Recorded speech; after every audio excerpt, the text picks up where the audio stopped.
এই মন্ত্রটি আপনারা ভালো করে লক্ষ্য করবেন এবং এই মন্ত্রটি আপনাদেরকে ক্রিয়া করতে হবে। এখানে যেয়ে দেখবেন এখানে লেখা আছে সর্বজন বশ্য মারণ বিচ্ছেদ।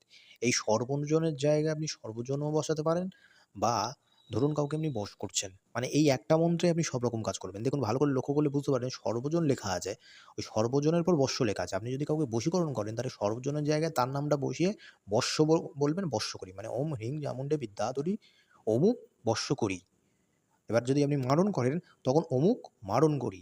আবার যদি বিচ্ছেদ করেন অমুক বিচ্ছেদ করি। এইভাবে যেকোনো কাজ আপনি করতে পারবেন। যেকোনো কাটান, চালান যেকোনো কাজই আপনি করতে পারবেন।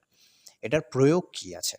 এর প্রয়োগ হচ্ছে আপনাকে ২ টি সরা জোগাড় করতে হবে। ২ টি সরা জোগাড় করে এবার ওই সরার মধ্যে আপনি যদি বশীকরণ করেনও তার ছবি আঁকতে হবে, মারণ করলেও তার ছবি আঁকতে হবে, বিচ্ছেদ করলে তাদের দুজনার দুটো ছবিতে আঁকতে হবে। ঠিক আছে? এবার এই দুটো মানে সরার মধ্যে শ্বেত সর্ষে দিতে হবে। সর্ষে জ্বালাতে হবে ওর মধ্যে। ঠিক আছে? কর্পূর দিয়ে সর্ষে জ্বালাতে হবে এবং এই মন্ত্রটি ওই সর্ষে মানে যতক্ষণ জ্বলবে ততক্ষণ ও মন্ত্রটি এক নাগাড়ে জপ করে যেতে হবে। আর যতক্ষণ জ্বলবে সর্ষে যতক্ষণ পুড়বে, ঠিক আছে? কাঠ দিয়ে আপনি জ্বালাতে পারেন। কাঠ দিয়েও সর্ষেগুলো জ্বালিয়ে দেবেন।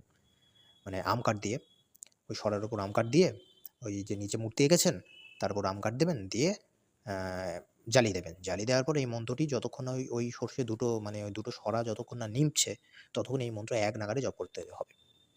আর কোন দিকে দিক নির্দেশ, পূর্ব দিকে, উত্তর দিকে মুখ করে বশীকরণ করে নেবেন, দক্ষিণ দিকে বারণ করে নেবেন। ঠিক আছে?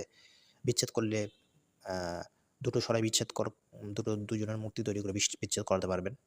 তো যেভাবেই আপনি প্রয়োগ করুন এই মন্ত্রটির, নিশ্চিতভাবে সেইভাবেই কাজ হবে।